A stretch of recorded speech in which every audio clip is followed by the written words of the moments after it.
Hello friends, आज हम 10 तारीख के सेकंड शिफ्ट के इंग्लिश के सॉल्यूशन करेंगे। इससे पहले मैंने 9 तारीख के 3 शिफ्ट और 10 तारीख का एक शिफ्ट की वीडियो बना रखे हैं। आपको उस पूरे प्लेलिस्ट का लिंक डिस्क्रिप्शन में मिल जाएगा। तो चलिए पहले क्वेश्चन के साथ शुरू करते हैं, जो कि आपसे एंटोनिम पूछ रहा है शब्द ब्लूम का। ब्लूम मतलब हो जाता है खिल जाना। तो यहाँ पे क्या लिखा है? फ्लावर्स ब्लूम, फ्लावर खिल रहे हैं। खिलने का उल्टा होगा मुरझाना। उसके लिए शब्द है हमारे पास विदर। विदर मतलब होता है टू बिकम वीक और टू श्रिंक और टू गेट ड्राइड अप। तो ये सारे मीनिंग हो जाएंगे विदर के। एंटोनिम इसका यही होगा। फ्लरिश मतलब भी खिलना होता है, ब्लॉसम मतलब भी खिलना होता है, और फ्लश का मतलब हो सकता है जैसे हम पानी को फ्लश करते हैं, या एक स्ट्रॉन्ग डिजायर जो अचानक से आ जाए, वो सब फ्लश के कई सारे मीनिंग होते हैं अलग अलग कॉन्टेक्स्ट में। तो हमारा ऑप्शन सेकंड इसका करेक्ट आंसर था। नेक्स्ट क्वेश्चन आपसे इनकरेक्टली स्पेल्ड वर्ड पूछ रहा है प्रिविलेज का। तो प्रिविलेज की स्पेलिंग क्या होती है? PRIVILEGE। प्रिविलेज मतलब होता है एक तरह का आपको एडवांटेज होना बाकियों से। Have to have special advantage, special benefit जो सबको ना मिला हो। तो आपका करेक्ट आंसर ऑप्शन थर्ड हो जाएगा। नेक्स्ट आपसे एंटोनिम पूछ रहा है शब्द रिसेबल का। तो रिसेबल क्या होता है? ये तो नया सा शब्द लग रहा है। रिसेबल मतलब होता है, मतलब ऐसी कोई बात या ऐसी कोई चीज जो लाफ्टर को प्रवोक करे, मतलब हंसाए, रिडिकुलस कोई चीज। मतलब होता है समथिंग दैट प्रोवोक्स लाफ्टर और इज लाफेबल। तो उसका एंटोनिम मतलब कुछ सीरियस सा होगा।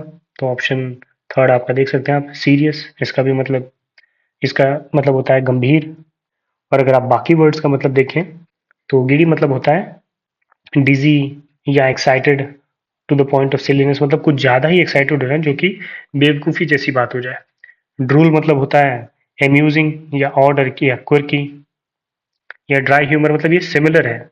इसका मतलब भी ऐसा ही होता है कि जो ऐसी कोई चीज जो आपको हंसाए, या ऐसी अलग सी चीज हो जो ह्यूमर क्रिएट करे। और क्यूरियस मतलब उत्सुक, जो कोई चीज जानना चाहता हो उसे हम क्यूरियस कह सकते हैं। आगे बढ़ते हैं। अगला क्वेश्चन आपसे सब्स्टिट्यूशन के लिए कह रहा है, तो पढ़ते हैं। सेंटेंस कह रहा है he was an irresponsible person to the matter of taking up responsibilities. देखिए यहाँ टू द गलत लग रहा है, यहाँ पे इन द मैटर ऑफ होगा। In the matter of taking up responsibilities मतलब वो एक इररिस्पॉन्सिबल पर्सन है, जब उसे जिम्मेदारी दी जाए तो वो जिम्मेदारी नहीं निभा पाता। तो ये आपको ऑप्शन फोर्थ में मिलेगा, in the matter of taking responsibilities. Next आपसे जम्बल्ड ऑर्डर में सेंटेंस दिया हुआ, उसको अरेंज करने को कह रहा है। तो एक बार पढ़ के देखते हैं। Delicious she baked chocolate cake. तो शी से शुरुआत करके देखते हैं। सी से आपका आर में शुरू हो रहा है। शी, फिर पी है, शी बेक्ड, ठीक है। अ, फिर डिलीशियस चॉकलेट केक, ठीक है। यही सबसे सही अप्रोप्रिएट जा रहा है, मतलब कि उसने एक डिलीशियस चॉकलेट केक बनाया। ऑप्शन फोर्थ आपका इसमें करेक्ट अरेंजमेंट होगा। आगे चलते हैं। अगला आपसे एंटोनिम कह रहा है शब्द बैरन का। बैरन मतलब होता है जो बंजर होती है, जो उपजाऊ नहीं होती है। बैरन का उल्टा होता है फर्टाइल, माने जो उपजाऊ होता है। तो फर्टाइल आपका करेक्ट आंसर हो जाएगा। देख सकते हैं इनफर्टाइल और बैरन सेम ही शब्द है। ये और ये सेम शब्द है, सेम मीनिंग होता है। अनफ्रूटफुल मतलब जिससे कुछ चीज ना मिल पाए, कोई फल ना मिले, कोई क्रॉप ना मिल पाए। और स्टेराइल मतलब होता है free from germs. Option first आपका इसमें करेक्ट आंसर था। नेक्स्ट क्वेश्चन कह रहा है आपको एक्टिव वॉइस बताओ। The letter will be delivered by the postman tomorrow. तो तो यहां से शुरू करेंगे। The postman, will be delivered लिखा हुआ है, तो यहाँ will deliver the letter tomorrow. तो ये आपके देखते हैं कौन से ऑप्शन में प्रेजेंट है। तो देख सकते हैं आप ऑप्शन फोर्थ में ये आपका आंसर है। The postman will deliver the letter tomorrow. Will था तो विल होगा हमारे पास। हैव आ रहा है, ये यहीं पे गलत हो गया। डिलीवरिंग हमारे शब्द हमारे सेंटेंस में कोई भी आईएनजी का फॉर्म नहीं था, तो इसलिए ये भी गलत हो गया। और यहाँ विल नहीं है, इसीलिए ये गलत हो गया। तो यही ऑप्शन बचा, ऑप्शन फोर्थ करेक्ट है। नेक्स्ट आपसे फिल इन द ब्लैंक्स पूछ रहा है। सुबीज long absence is likely to have dash for employees in the office. अब देखिए यहाँ पे एक ही शब्द है रेपरकशंस। रेपरकशंस मतलब क्या होता है? प्रतिक्रिया या प्रभाव। लॉन्ग टर्म में जो नेगेटिव प्रभाव पड़ता है उसी को हम रेपरकशंस कहते हैं। उसकी वो सही स्पेलिंग पूछ रहा है। तो रेपरकशन की सही स्पेलिंग होती है REPERCUSSIONS। तो रेपरकशंस ऑप्शन फोर्थ आपका करेक्ट आंसर है इसमें। नेक्स्ट फिर से आपसे सेंटेंस को अरेंज करने को कह रहा है, तो एक बार पढ़ के देखते हैं। जनरल इट्स फर्स्ट, चलिए इसमें ऑप्शन के साथ जाते हैं। देखिए यहाँ आर है, यहाँ पे पी है और यहाँ एस एस है, मतलब एस से शुरू होने के चांसेस ज़्यादा है। एस के साथ लेके चलते हैं। आफ्टर पाकिस्तान फ्रेम्ड, क्या फ्रेम करेंगे वो? इट्स फर्स्ट कॉन्स्टिट्यूशन, ये है कहीं पे? देखते हैं ऑप्शन में। अच्छा, ये इसमें है, तो इसी को लेके चलते हैं। After Pakistan framed it's first constitution, उसके बाद आ रहा है general Ayub Khan took over, ठीक सा लग रहा है। Q the administration of the country, ये भी ठीक है। P and soon got himself elected, तो यही सबसे अप्रोप्रिएट लग रहा है। ऑप्शन थर्ड आपका इसमें करेक्ट आंसर है। मतलब ये जैसे ही पाकिस्तान का कॉन्स्टिट्यूशन बना तो जनरल आयूब खान जो थे उन्होंने एडमिनिस्ट्रेशन को अपने कंट्रोल में ले लिया और उसके बाद इलेक्ट भी हो गए। ऑप्शन थर्ड करेक्ट आंसर था। आगे चलते हैं, यहाँ पे आपसे पैसिव वॉइस पूछ रहा है, तो पढ़ते हैं। The share holders will elect him a director, तो इसमें देखिए अ डायरेक्टर जहाँ है वही आपका आंसर होगा। तो देखते हैं, अ डायरेक्टर यहाँ पे the share holders will elect him a director, ये तो गलत है, ये तो गलत है। ही विल आ गया, he will be elected as director by the shareholders, ये भी गलत है। यहाँ पे द शेयर होल्डर्स हैव तो है ही नहीं, तो ये भी गलत है। फिर ही will be elected a director, ये पूरा नहीं है, ये यहाँ पे कुछ गलती है। ही will be elected a director by the share holders, अब सही होगा ये ऑप्शन सेकंड। इस वाले क्वेश्चन में लग रहा है कुछ ऑप्शन में गलती रह गई। देखिए यहाँ पे एज डायरेक्टर लिखा है, यहाँ पे एज नहीं होके अ डायरेक्टर होगा तो ये सही हो जाता, लेकिन यहाँ एज तो शब्द ही नहीं है, यहाँ पे अ शब्द है, तो अ है तो यहाँ पे ए ही होगा, एज नहीं होगा। यहाँ पे अ डायरेक्टर है लेकिन बाकी का पार्ट नहीं लिखा हुआ, तो इसीलिए। तो इसमें अगर देखा जाए तो ये, इसमें ऑप्शन सारे गलत हैं। यहाँ पे अ डायरेक्टर के बाद ये पूरा लगाना पड़ेगा, या यहाँ पे एज की जगह ए लगाना पड़ेगा, तब आपका सही होगा। तो है ना, इसमें ये क्वेश्चन थोड़ा सा कंफ्यूजिंग हो गया, लेकिन इसमें इन दोनों में ही आपके आंसर, या पहला ही आंसर सही जाएगा। उन्होंने शायद, हो सकता है ये आरबी की पीडीएफ में टाइपिंग मिस्टेक हो, यहाँ पे a director by the share holders, तब ये करेक्ट हो जाएगा। ऑप्शन फर्स्ट आपका इसमें करेक्ट आंसर होगा, एज ना हो कि अ होना चाहिए वहां पे। नेक्स्ट आपसे ईडीएम का मतलब पूछ रहा है, bite the bullet. Bite the bullet मतलब होता है क्या? फेस द कॉन्सिक्वेंस, या किसी डिफिकल्ट सिचुएशन को करेज के साथ फेस करना। गोली चली है, अब गो तो डर तो लगेगा ही, इसलिए ऐसा कुछ ऑप्शन बनेगा यहाँ पे। Face a difficult situation with courage, मतलब कोई मुसीबत वाली सिचुएशन को भी हिम्मत से उसे फेस करना। ऑप्शन थर्ड आपका इसमें करेक्ट आंसर है। अगला फिर से पैराजम्बल फॉर्म में आ गया, तो इसको भी पढ़ के देखते हैं। It is also called a nuclear family, यहाँ पे देखिए सी के साथ दो शुरू हो रहे हैं, तो सी को लेके चलते हैं। अ small family is one with parents and a maximum of 2 children, ठीक है। इसे ले लेते हैं। It is also called a nuclear family, ठीक है। देखिए स्मॉल फैमिली के बारे में बताया, उसके बाद उसी को, जिसमें सिर्फ दो बच्चे होते हैं उसे एक न्यूक्लियर फैमिली कहते हैं, मतलब दो पेरेंट्स और दो बच्चे, मतलब पेरेंट्स और दो बच्चे, यानी 4 लोग की जो फैमिली होती है उसे एक न्यूक्लियर फैमिली कहते हैं। तो ये अप्रोप्रिएट जा रहा है। आगे बढ़ते हैं। The advantages of a small family are numerous, मतलब स्मॉल फैमिली के बहुत सारे फायदे होते हैं। फिर it is good to be in a small family because there is better management of resources, और एक स्मॉल फैमिली में रहना अच्छा भी होता है क्योंकि उससे आप रिसोर्सेज को बहुत बेहतर मैनेज कर पाते हैं। ऑप्शन फोर्थ आपका इसमें करेक्ट आंसर होगा। नेक्स्ट आपसे कह रहा है, सेंटेंस में एरर पहचानो। तो no other place in this country is so better as, देखिए सो बेटर नहीं होगा, या एज गुड एज होगा, एज बेटर एज भी नहीं, as good as. Option fourth आपका इसमें करेक्ट आंसर है। या बेटर एज की जगह बेटर देन भी हो सकता है ना। Country is better than Gulmarg Kashmir, तो ऑप्शन फोर। नेक्स्ट आपसे कह रहा है, अंडरलाइन जो सेंटेंस है उसे सब्सटीट्यूट करो अंडरलाइन वर्ड्स को। तो देखिए यहाँ लिखा है, rare species of frogs were very quicker, very quicker नहीं, वेरी क्विकली होगा, very quickly identified by Stella, मतलब कुछ रेयर स्पीशीज थी उसे स्टेला ने तुरंत आइडेंटिफाई कर लिया, तो वेरी क्विकली होगा। देखते हैं कौन सा ऑप्शन फॉलो कर रहा है। देखिए यहाँ पे ऑफ फ्रॉग्स दो में ही है, बाकी में तो टू फ्रॉग्स और इन फ्रॉग आ गया, तो दोनों गलत ही हो जाएगा। और देखिए वेरी क्विकलियर, ये भी गलत हो गया, तो ऑप्शन फर्स्ट जो है आपका करेक्ट हो जाएगा। Of frogs were quickly identified by Stella. Next one word substitution के लिए कह रहा है, ये कह रहा है an of an imaginary place और a state of utter perfection and happiness, मतलब एक ऐसी जगह है, मतलब राम राज की जगह को कहते हैं, जहाँ पे सब कुछ परफेक्ट हो, सब कुछ खुश हो, सब लोग खुशहाल हो। एक इमेजिनरी प्लेस की बात जब इस तरह की जाती है, उसे हम यूटोपिया कहते हैं, मतलब कि राम राज्य या एक आदर्श समाज। इसके बाद अगर आप डिस्टोपिया पूछें तो उसका क्या मतलब होता है? डिस्टोपिया मतलब होता है जहाँ ये इसका सीधा सीधा उल्टा होता है, मतलब जहाँ पे लोगों को फ्रीडम ना हो, लोग सफर करते रहें। ये अनडिजायरेबल फ्यूचर के लिए मोस्टली इस्तेमाल कर सकते हैं, मतलब इसे एज एज एन एंटोनिम लिया जा सकता है। वो सोसाइटी जहाँ पे सफरिंग्स और ऑपरेशन से भरी हो, उसे आप डिस्टोपिया कहेंगे। यूफोरिया होता है इंटेंस हैप्पीनेस और एक्साइटमेंट, बहुत ज्यादा आप खुश हो या बहुत ज्यादा एक्साइटेड हो तो उसे यूफोरिया कहते हैं। और इन्फर्नो इसके लिए होता है एक बहुत बड़ी आग लग जाए तो उसे आप इन्फर्नो कहते हैं, बहुत बड़ी या विनाशकारी आग या नर्क जैसी कोई स्थिति, तो उसे आप इन्फर्नो कह सकते हैं। आगे आपसे सिनोनिम पूछ रहा है शब्द पग्नेशियस का। पग्नेशियस मतलब होता है someone who is eager to fight, तो उसके लिए सिनोनिमिक शब्द है बेलिजरेंट। इसका भी यही मतलब होता है, हॉस्टाइल या रेडी टू फाइट या अग्रेसिव। डॉगमैटिज्म मतलब होता है जो कि सिर्फ अपनी अपनी बातें समझे, जो जो रीजन आउट ना करे चीजों को। समवन हु जिद्दी होकर सिर्फ अपने विचारों पर को सही मानना और दूसरों की बात न सुनना, उसे आप डॉगमेटिक कह सकते हैं, डॉगमेटिज्म।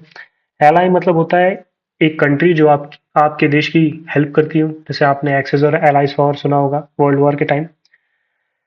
और स्लाई मतलब होता है क्लेवर, चालाक। नेक्स्ट देखिए एंटोनिम पूछ रहा है शब्द अटरली। अटरली मतलब होता है टोटली या एक्सट्रीमली, दोनों इसके सिनोनिम हो जाएंगे। एंटोनिम पूछ रहा है माने मिनिमली, कम से कम लेना, यहाँ पे टोटली था, तो ऑप्शन फर्स्ट आपका इसमें करेक्ट आंसर होगा, मिनिमली।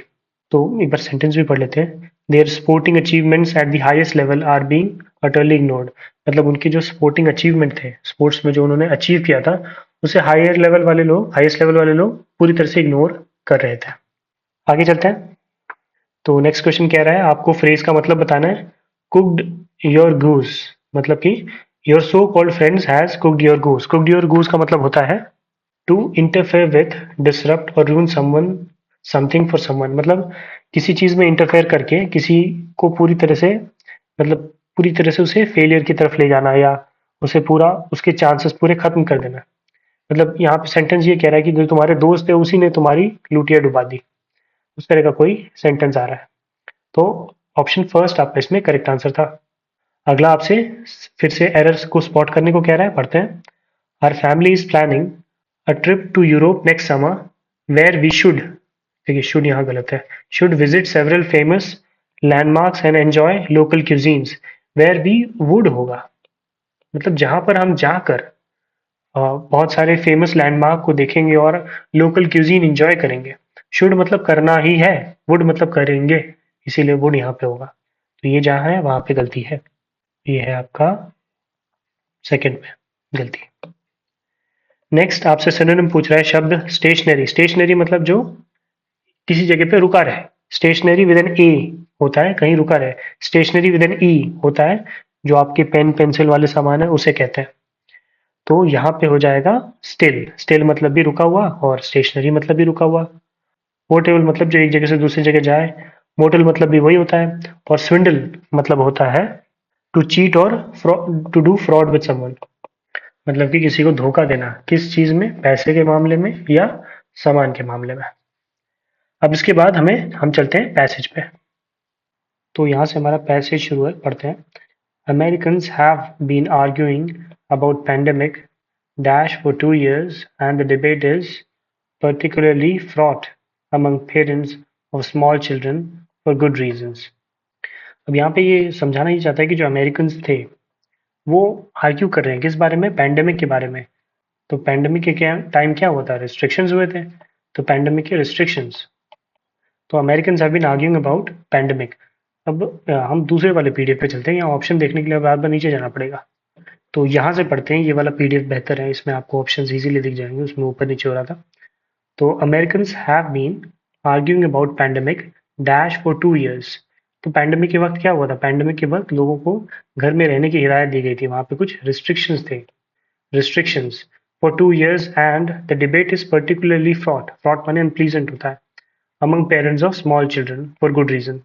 मतलब वो पैंडेमिक के बारे में जो उसके रिस्ट्रिक्शन है उसके बारे में आर्ग्यू कर ही रहे थे, और ये ज़्यादा कंसर्निंग उनके लिए है जो छोटे बच्चों के पेरेंट्स हैं, और कारण भी उनके सही हैं। तो आप देख सकते हैं ऑप्शन यहाँ पे, option fourth restriction correct answer है।